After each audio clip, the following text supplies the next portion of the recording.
The Stockholm Convention is a global treaty adopted in 2001 to protect both human health and the environment from harmful chemicals called persistent organic pollutants, POPs. It aims to reduce or eliminate the production, use, and release of these toxic substances worldwide. The Stockholm Convention. The Stockholm Convention is an important international treaty aimed at protecting human health and the environment from harmful chemicals called persistent organic pollutants, POPs.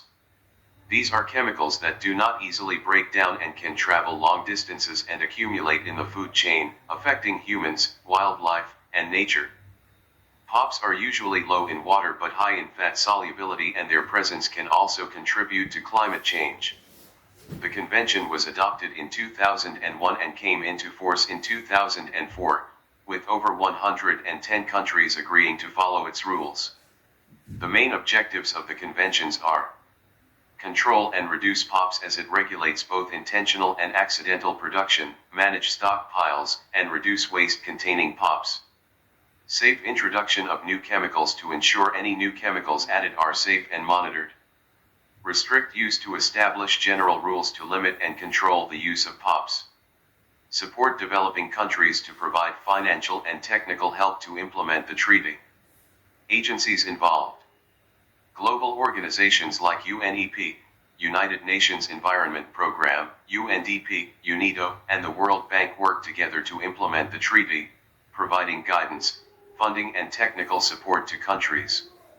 Stockholm Convention provisions.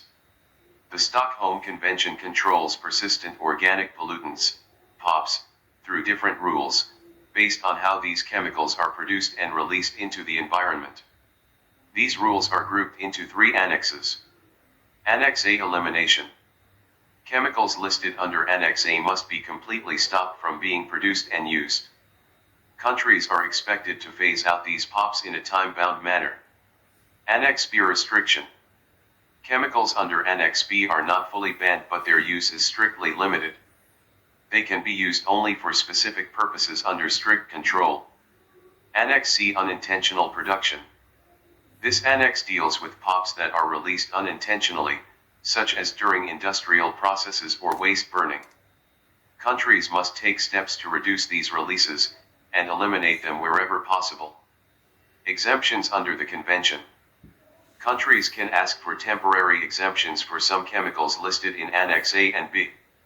These exemptions are allowed only for special needs and are valid for a maximum of 5 years. Exemptions for chemicals like aldrin, chlordane, dieldrin, heptachlor, HCB, and Mirex have already ended, and no new exemptions are permitted for them. Responsibilities of member countries. Each country that is a party to the convention must reduce or stop the intentional production and use of POPs. Control unintentional release of POPs from industries and other sources. Ensure safe management of stockpiles and waste containing POPs. Prepare and regularly update a National Implementation Plan, NIP, to show how the convention will be implemented at the national level. Persistent organic pollutants, POPs. Persistent organic pollutants, POPs, are toxic chemical substances that remain in the environment for a very long time, do not break down easily, and accumulate in the bodies of living organisms, especially in fatty tissues. Persistent, they resist natural breakdown by sunlight, air, and microorganisms. Bioaccumulative, they collect in the fat tissues of plants, animals, and humans and increase in concentration along the food chain. Toxic, they cause serious health problems such as cancer, hormone imbalance, and damage to the immune system. Long-range transport, they move through air, water, and migratory animals, spreading far from their original source. Global impact, POPs are found even in remote regions like the Arctic and oceans. These chemicals are often detected in birds and aquatic species, making them useful indicators of environmental pollution. Sources of POPs. POPs mainly come from human activities such as industrial chemicals used in electrical equipment and flame retardants, agricultural pesticides used to control pests, unintentional byproducts released during industrial processes and waste burning. Stockholm Convention ratification by India. India became a party to the Stockholm Convention in 2006 and used Article 25(4), which allows it to follow an opt-out approach. This means that any new chemicals added to the convention do not automatically apply to India unless the government gives separate approval and informs the United Nations. To implement the convention within the country, the Ministry of Environment, Forest, and Climate Change, MOEFCC, notified the Regulation of Persistent Organic Pollutants Rules, 2018 under the Environment Protection Act, 1986. These rules prohibited the manufacture, use, import, export, and trade of 7 harmful POPs, including chlordecone, hexabromobiphenyl, commercial octa-BDE, commercial penta-BDE, pentachlorobenzene, hexabromocyclododecane and hexachlorobutadiene. The Union Cabinet approved the ratification of these 7 chemicals under the Stockholm Convention, showing India's commitment to protect human health and the environment.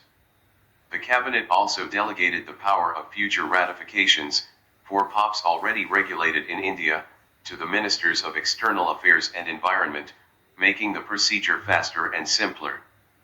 POPs are dangerous because they remain in the environment for long periods, spread across borders and can cause cancer, nervous system damage, immune disorders, reproductive problems and developmental issues in children. India's ratification helps in controlling hazardous chemicals, updating the National Implementation Plan, NIP, and accessing financial support from the Global Environment Facility, GEF. Stockholm Convention recent 2025 Colombian pesos. The 12th Conference of the Parties, COP12, to the Stockholm Convention was held at the Geneva International Conference Center, Switzerland in 2025. The meeting was held together with the 17th COP of the Basel Convention and the 12th COP of the Rotterdam Convention, showing close cooperation among the 3 chemicals and waste conventions. The main theme of the meetings was Make Visible the Invisible, Sound Management of Chemicals and Wastes, highlighting the hidden dangers of hazardous chemicals. The Stockholm Convention COP12 adopted 29 decisions, including joint decisions taken by all 3 conventions on common issues.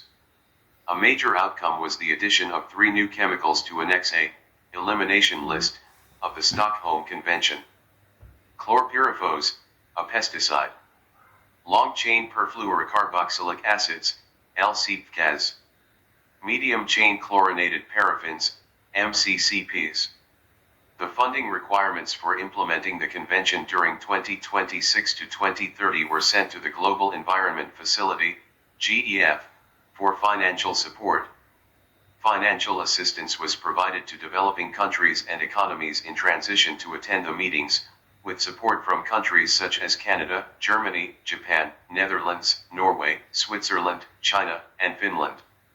The 3 COPs jointly stressed the need for better coordination with other environmental agreements. Under the Basel Convention, new technical guidelines were adopted for managing POPs waste. A strategic framework for 2025 to 2031 was approved and work on cross-border movement of textile waste was initiated. Under the Rotterdam Convention, carbosulfan and phenthyon were added to Annex 3, and a new 2026 to 27 compliance work program was adopted.